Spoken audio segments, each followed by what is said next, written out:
did see England being pegged back at times, but did you see them finding a solution and later in that second half certainly opening Spain up a couple of times? Yeah, I mean, we were talking about how it's sometimes hard when you're playing five at the back, the three boys in midfield, and I've been in there obviously, and sometimes it's hard to find that balance with your wing back and also the right-sided centre back. Who goes to their full back? Is it your wing back, or do you have to go out there? And a lot of the times, sometimes if the team's got a lot of possession, you can find yourself moving side to side, you know, just as a token gesture to try and plug the gaps. And you know you're not going to get there, but you have to do it. And then it's about communication and having that relationship and the understanding with your wing back of who goes and who stays. And I think there was times where we struggled with that at times, but you know, it's easier said than done.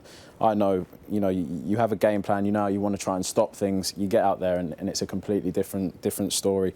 You're tired, you don't know who's going to be pressing, and that's when you have to regroup. And I think there was times when we managed to regroup and get a hold of the game, and as you said, these boys were talking about, obviously, us maybe not playing as well as them, but if you're in a position where you're not playing as well as the other team's Spain, and you've created two great chances, the Rashford one and the Welbs one, where for me it's definitely a goal. It's not a bad position for us to be in, I think, and we can definitely build on that tonight. Interesting. If you're in that position and you're in the role that Lingard and Ali played in tonight, which you have played for England, how hard is it then when we saw them struggling to get on the ball, struggling to get any kind of possession? Yeah, I mean, I know from experience with the coaching staff, you know, he wants those boys from midfield to make the runs in behind. I think Jesse did that really well in the World Cup, making those runs where Trips finds him with that ball down the side and in behind. That's a big role. And then obviously you've got to try and find the pockets to turn and get balls off Stonesy and Harry and Hendo or whoever's holding there to find you. And that's obviously always a challenge. You've got to constantly move. But then again tonight, I think they had the challenge of playing a really good side in Spain where the midfield moved the ball really well. It can be hard to get a grip on the game. And, you know, I think they didn't have as much possession as I know those two would have liked. You know, Dele and Jesse are creative. They want the ball. They want to, you know, do what they need to do on it. But I think with the ball that they did have, there was moments where you could see, you know, Jesse was still making those runs in behind and Trips was nearly finding him. And, you know, once you get around the box, it's then the question we need to try and be as creative as possible and be more clinical in those areas. So I could see, so, you know, I know what these boys are trying to do out there, so I can see them doing the things that they're being asked to do. That's good. And then, you know, with experience and with more game time and playing together, these things should start coming off, hopefully. And learning big lessons like tonight as well. Do you think the formation is a problem, Jamie? I don't think it's a problem. At times in a game, it'll become a problem. Now, I think the system England play, I think we've all said before, you want that extra man, maybe in midfield. So three at the back normally gives you an extra man in midfield, so it's about keeping possession and also closing people down against teams who have possession. But what's happened in the last sort of, forget the Belgium game, the third and fourth place, but the last two games, Croatia and Spain, when you're playing against teams who are technically better than you, when you get forced back into a five, I mean, Alex has just mentioned it then, if England are going to beat big teams, more often than not, the big teams will play 4-3-3. Most teams in the world, I think, now that's the system. So it sort of really counteracts a three at the back.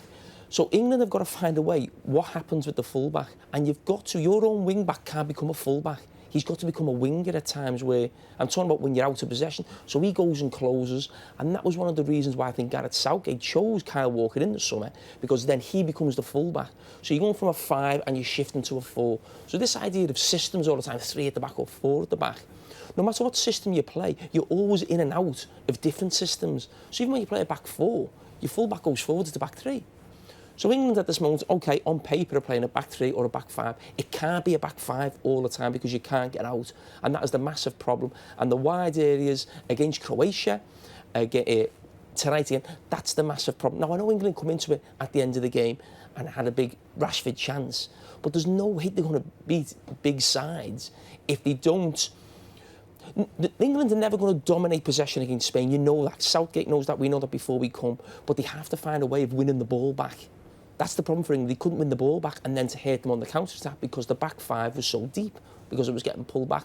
And that's your problem. And Gareth Southgate's maybe got to look at, can he change the system? He can't just stick to one thing. Can he change it in the game? How are we going to win the ball back to counter-attack against teams who are dominating forward possession?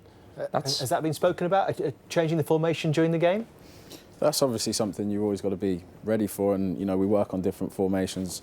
See the 4-3-3 that Jamie's mentioned. That's always, at the moment, seems the most conventional one for everyone to play. So you've got to be able to adapt to that, and we have done that. And even when the manager sets the team out, a lot of the time the opposition team, so the rest of the lads that aren't starting, will be set up in a 4-3-3, playing a 4-3-3. So we're all experienced of playing 4-3-3s at our club side. That's pretty standard in the Premier League these days. So we all know how to play it, and it's just for the manager, and then for us as players in the middle of the game, if that's the way we're going to go, we've got to be able to adapt to that quickly, and it's all about finding solutions, like Cara said. What do you think, Jermaine? Does it need a tinker?